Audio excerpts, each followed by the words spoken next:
Hey everybody, welcome back to Best of the Month. I'm Zhi Garcia. In this video, a few of us are going to tell you about some great new discoveries we've made and why we like those games so much. So I'm going to kick it off myself with my pick for Best of September. This is Detective City of Angels. Technically, I played this earlier in a prototype stage, but in September I really got to delve into it, and I really enjoy the game. It is absolutely full of theme. It puts you in the shoes of a detective in, that nice private investigator gumshoe setting. It's got fantastic artwork all over the place, and the system is very, very cleverly handled. In it, you will have one player that's called the Chisel, who is kind of running the game for everyone else. So the game combines the feeling of a whodunit with a role-playing session a little bit. You know, that's one way to play anyway, the main way to play. You can also play without that character there, and the game will provide you the answers, so you can do that. But it's a really interactive, enjoyable game with fun, discoveries and twists and turns, gathering information, making accusations, all those things. Really like this one. You get a nice amount of cases in the base game, and there are expansions as well that you can get for this. So I highly recommend it if you're looking for something that's mentally stimulating and engaging, but also tremendously thematic. I think this one hits the nail right on the head. That's Detective City of Angels. Hello everyone, welcome to Best of the Month. Best game I played for the month of September is an oldie but a goodie. Le Havre from Uwe Rosenberg. This is an economic game with super simple mechanics but very complex decisions. It's a harbor town. You're getting resources, you're building or buying buildings, you're buying ships, you gotta feed your workers, and it's one of those engine building games where you really feel like you fully realize your grand scheme by the end of the game, as opposed to, things are just getting going and then the game's over. Played it with my 10-year-old son and he loved it. He's like, can we leave this set up so we can play again tomorrow? Anyway, old game, finally get to try it for the first time, and I really love it. That's my Best of the Month, and I'll see you again next month.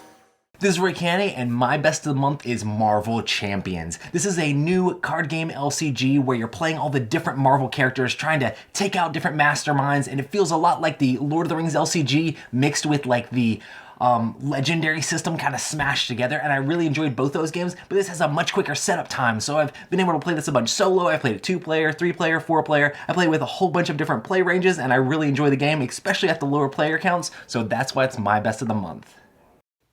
Hey everyone, Melissa McCack here, and my Best of the Month is Through the Ages, a new story of civilization. Technically, I have not played the physical copy, I've only played it on the app, but I've been loving it, and I know that a lot of people like it better on the app anyway because it shortens the time drastically, and you don't have to deal with all the upkeep and whatnot. I love civ building games, and I love the engine building of this one. I also really like the choices that are in it in terms of culture being what you need in order to ultimately win the game, but culture doesn't give you anything else but that. You might want to build up your science or military in order to stay on top of the game and ultimately reach all the culture that you need in order to win. Anyway, that's it for this week.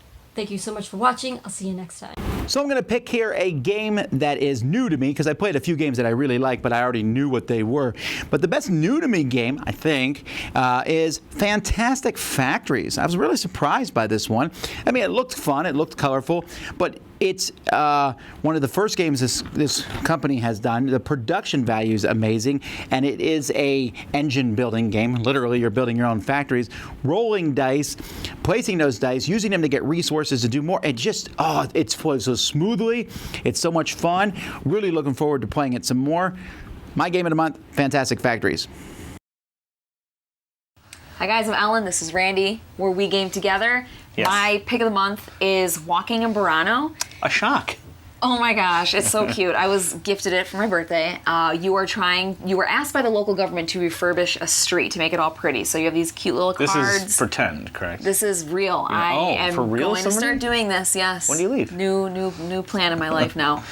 It's adorable. It's adorable. That's all I have to say about it. You're just collecting points by building your city and looking for cards that have like the most lanterns on them and the most cats in the windows and just cute stuff. It is a fun game. I play solo. I was a little surprised. I mean, I knew it would be fun and that it looked, the theme was kind of neat and the buildings is cool looking, art is nice. It's adorable. But I was pleasantly surprised. And I play solo well.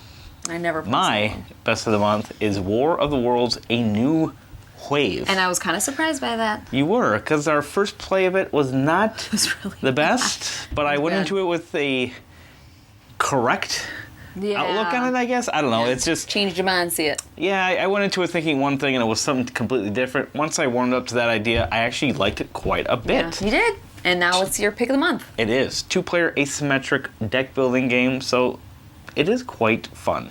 All right. Pick Whatever that you up. say. Well, at least pick up Walking Burano. Do that. Maybe on War of the Worlds.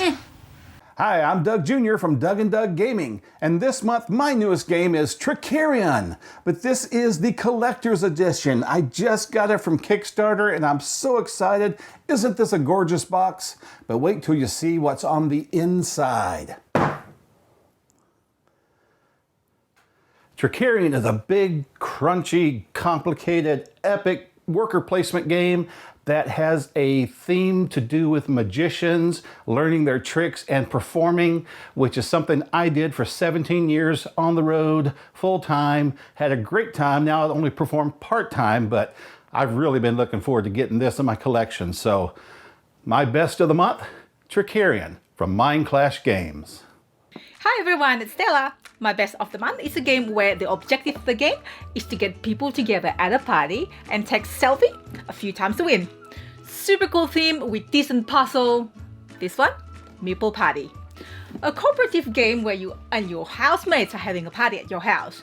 You get to keep adding guest meeples randomly from the bag, and each meeple has their own meeple personality that does different things.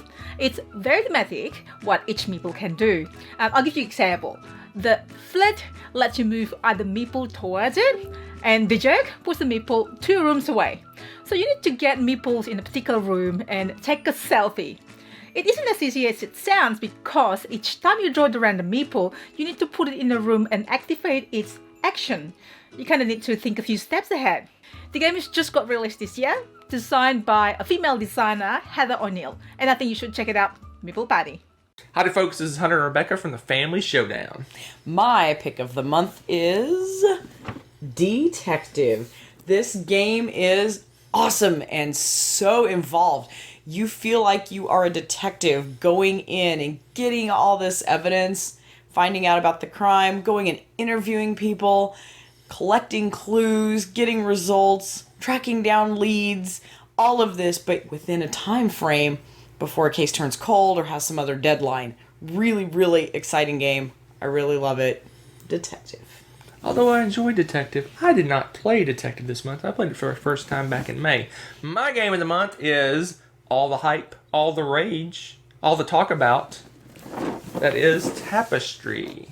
So Tapestry is a civilization game where it's really focused in on the resource management of the game because that really drives how much you can do, how many turns you can take on each era of the game.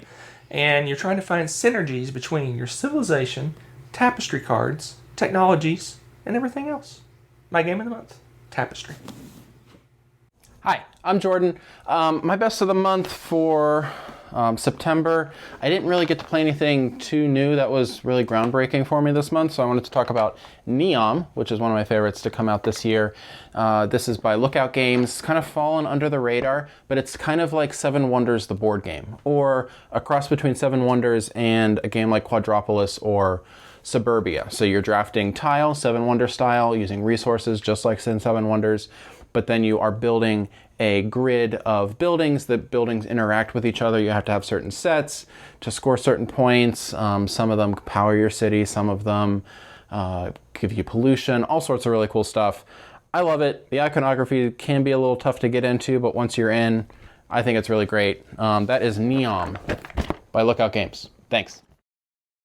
And that's going to do it for us on this episode. Everybody, thanks for tuning in and checking this out. Hope you discovered at least one new game you maybe hadn't heard about, and it can now be something that'll bring you some enjoyment. All right, that's going to be it. We will see you on the next one. Have a good day. Thanks so much for watching another Dice Tower video. If you enjoy our videos, subscribe to the channel for more fun, comprehensive board game coverage. Also, consider joining us at one of our events. Come to Dice Tower Retreat, a small, intimate gathering where gaming is king. Join us for Dice Tower Cruise, the largest board game cruise. Attend Dice Tower West in Las Vegas for gaming fun on the West Coast, or Dice Tower East in Orlando in sunny Florida. Dice Tower Conventions, the friendliest gaming conventions on Earth. I'm Eric Summerer, and you've been watching The Dice Tower.